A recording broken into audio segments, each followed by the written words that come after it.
Hey, Sulem Urbina joining us. And before I get started with the questions, I just got to say thank you for an amazing career. You made an announcement of your retirement earlier tonight. Thank you for that. I had to come here to Tucson. I started my career here. I had my first amateur fight here in Tucson in 2002. So it's a place that's very dear to my heart, and the people always receive me well. So thank you, Tucson.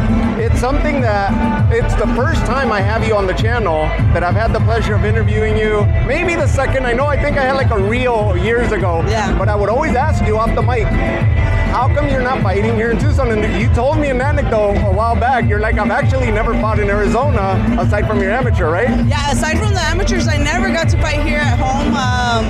I think the last amateur fight I had here was in 2013, around November of 2013, and then after that, I did the whole Olympic cycle and traveled all over the world and representing Mexico and turned pro, and I never had the luck of fighting here. So it's bittersweet, but Tucson's always a great place to be. You retire with a professional record, if I remember correctly, 14-4-1. You just had one of your former rivals in your last title shot that you had with Naoko Fujioka. She just got inducted as the first female Japanese fighter into the Hall of Fame about a couple weeks ago. Yeah, How does that make you feel? She was inducted into the Hall of Fame alongside the legend Jackie Nava. So I think that's it's a fight that I will remember for the rest of my life. The world title shot that I unfortunately lost, but it was to a legend. I'm so happy for her getting inducted into the Hall of Fame, receiving her roses, and what can I say? I fought a legend. You leave us an amazing legacy of wars. We knew that every time you're going to get in the ring, we could expect a full-out war, all-out effort, and it's something amazing that you lent the fans. I always look to be an entertainer.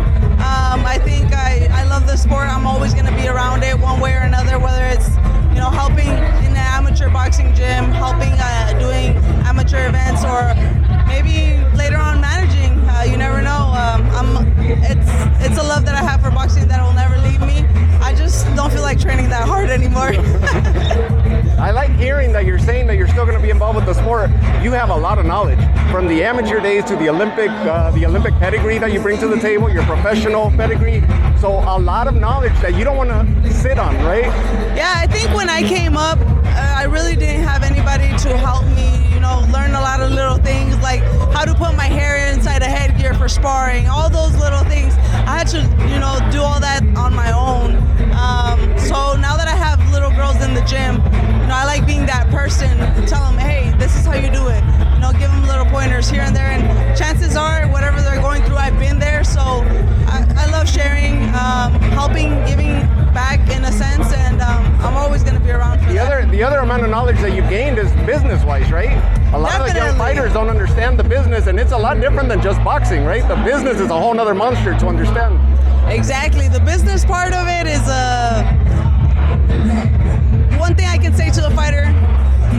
Not everybody's your friend. Just because they're nice to you, when you're up and coming and all the lights are shining on you, doesn't mean they're your friend. At the end of the day, it's a business, and they're gonna use you accordingly.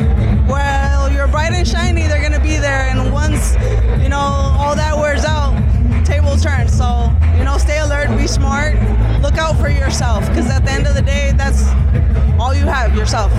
I absolutely love that, and you're going to be an added asset for everybody. You're going to bring that knowledge to be able to guide young fighters, young athletes, to not get taken advantage of the business or not fall victim to the business, right? And actually focus on their boxing. You also mentioned earlier there's a tournament that you're dedicating to your brother. That's coming to fruition. Talk to me about that. Well, this is actually the second year I'm going to be doing it. Last year was 2025 was my first event in September. It's called For You Alexis Invitational. It's in honor of my brother Alexis Urbina, who was a member of Team USA and had a bright future but was taken from us in 2013. So it's taken us many years of mourning, and now we're choosing to celebrate his life by bringing something to the community. It will be in Phoenix, Arizona on September 5th and 6th, and we're very excited. Celebrate his life and his legacy, right? His boxing legacy. He was a great boxer. Yeah, celebrate him, his smile, the wonderful person he was, and a way of keeping all of these kids, busy with the sport. I don't want you to get emotional again because I know you already fought those emotions in the ring earlier, announcing your retirement. But what goes through you when you're seeing the people, the faces looking right back at you, and those words are leaving your body saying, "This is it. I'm not lacing them up anymore." It has to be bittersweet, exciting for the future, but also bittersweet to put that past behind you. It's a mental game. I think at moments you realize that you just don't love it as much, and then there's moments where you really, really miss it and want to be back in there. I think I'm going to be struggling with that for a few years, but I just got to stay true to myself and see what's best for myself, my health, and mental stability, I guess. On to the next chapter, right? So I'm excited to just move on and do other things besides me fighting in the ring. The one thing that a lot of the Arizona fans don't know is that you are possibly one of the best advocates and one of the best promoters away from the promoters, because you're always at these events. Any Arizona event going on, whether it's Team Combat League or Del Sol, Iron Boy, you name it, Top Rank, Matchroom, you're there. You're going to be on scene, and they could just come and shake a hand, make a friend, right? Yeah, definitely. I mean, I love attending all boxing events. I'm always, before I was a fighter, I was a fan. Yeah. So, I mean, I think my first big fight was Chavez at the America West Arena in Phoenix. Wow. So I'm always around, and don't be afraid to say hi. And if you need advice, if you're a young fighter, I'm always here. Sulem, thank you so much for a few minutes of your time. We're about to watch the main event here within a few minutes of Ramirez and Fuentes. And thank you for an amazing career. You left us all with plenty of memories to enjoy for years to come. Oh, thank you. You taking the time to interview me, and look forward to more things in the finally future. did it, right? Yeah? I finally got to you. I kept promising, and I finally got to you. Thank you. Sulem Urbina, everybody. Thank you.